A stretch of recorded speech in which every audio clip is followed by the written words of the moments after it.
न तो मैं जन्मदाता हूं, न निर्माता और न संचालक।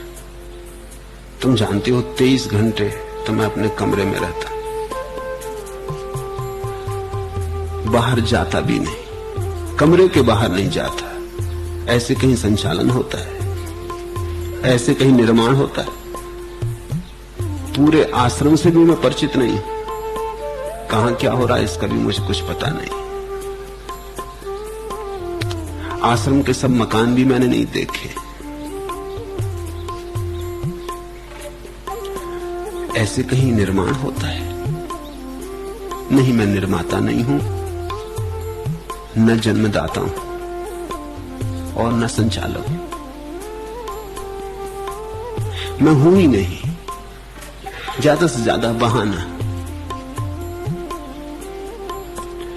और इसे स्मरण रखना कि ये मेरा आश्रम नहीं है, और ऐसा मैं चाहता हूं कि यह आश्रम किसी का भी ना हो, ये परमात्मा का ही हो, वही चलाए। मेरा उपयोग कर ले, तुम्हारा उपयोग कर ले, लेकिन हम निमित्त से ज्यादा ना हो। और जब वही चला रहा हो तो हम बीच बीच में ना आए, बीच में हमारे आने की कोई जरूरत भी नहीं। इसलिए अपने कमरे में बैठा रहता हूं, उससे कहता हूं तू चला, जिनके सिर पे सवार होना हो उनके सिर पे सवार हो जा और चला।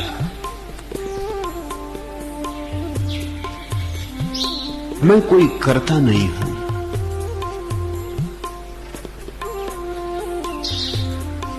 और इसीलिए बिना किसी कामना को बीच में लाए काम होता रहता।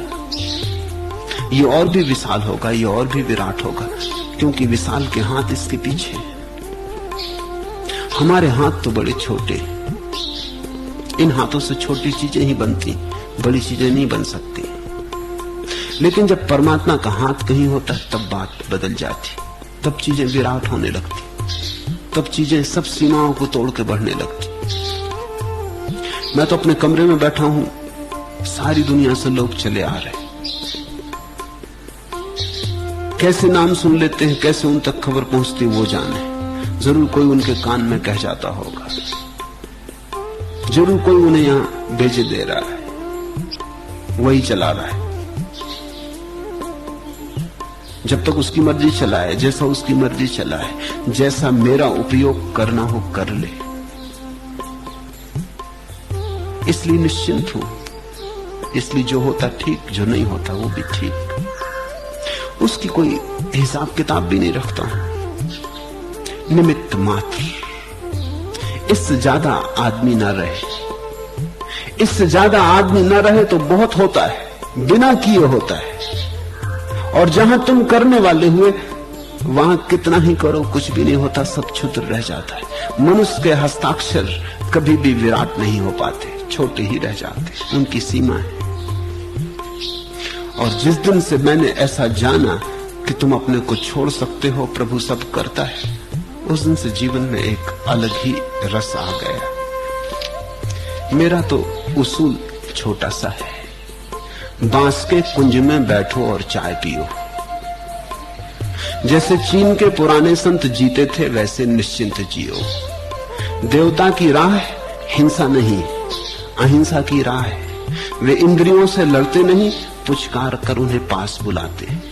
देवता के पास पीपल की छाया होती, वे छाया में इंद्रियों को प्रेम से सुलाते। लेकिन प्रेत कहता है जीवन से युद्ध करो, मारो मारो, इंद्रियों को मारो और अपने को शुद्ध करो। मैं कहता हूं बांस के कुंज में बैठो और चाय पियो। जैसे चीन के पुराने संत जीते थे वैसे निश्चिंत जियो। हिंसा नहीं, आक्रमण नहीं, कुछ करने की योजना में हिंसा है, आक्रमण है। सब आक्रमण छोड़ो, अनाक्रमक। कुछ करने का भाव ही छोड़ो। अहंकार के लिए कुछ करने को नहीं है, जहां अहंकार आया हिंसा आई। न तो संसार से लड़ो, न अपने से लड़ो। बांस के कुंज में बैठो और चाय पियो। जैसे चीन के पुराने संत जीते थे वैसे निश्चिंत जियो।